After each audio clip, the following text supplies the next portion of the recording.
I'm Dr. Crystal Lynn Keeler, and I have a joint doctorate from Zhejiang Chinese Medical University in 5 branches.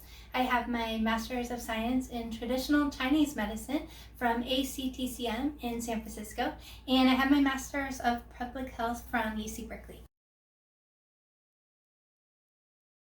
This video is very short. I just want to show you the supplies and how to get the items to actually do Moxa at home and do great self-care for yourself. So here's all the supplies. I just want to show you all the things that you'll probably need. A Moxa box is very, very helpful to do this for yourself. If not, you can do it with direct Moxa. I'll show you both methods. You do want to have a snuffer so you can put out the Moxa very easily here, something like that.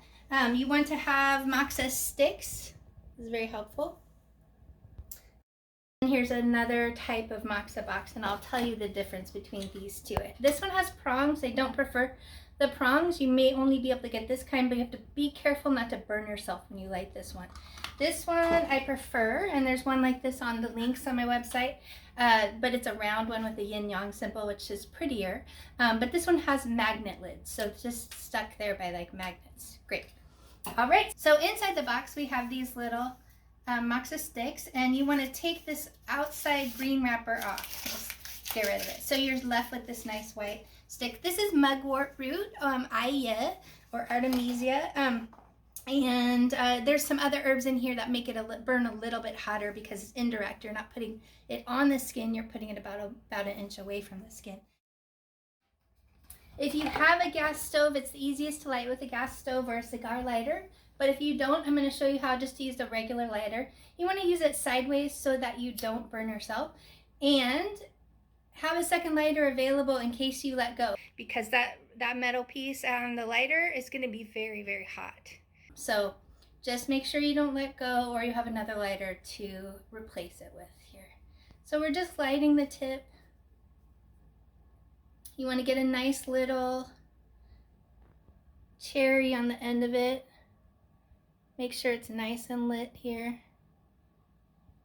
Takes a little while with a regular lighter, but with a cigar lighter or a gas flame, it lights right up. So I'm on this for quite a little bit here. So we pretty much starting to get this little red cherry on the end here. All right, so this is ready to go. One thing you might want to have also on hand, I have these little snuffers. This is ideal to put it out. You just set it in and let it snuff it out. If you don't have this, you can put it in a bowl of rice, but just make sure that it doesn't light the rice on fire. So this is ideal. This is also on that list on the website.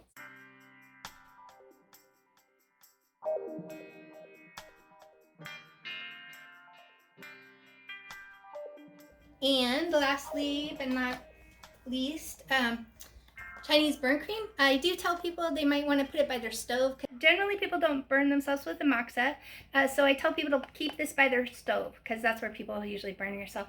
It's called Qing Wan Heng, and it's in this box here.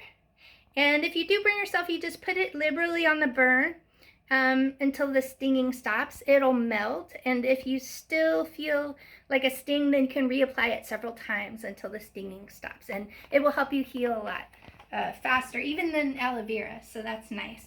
There's a way to find all these things in one spot on www.innovationstowellness.com. All right, so let's get started.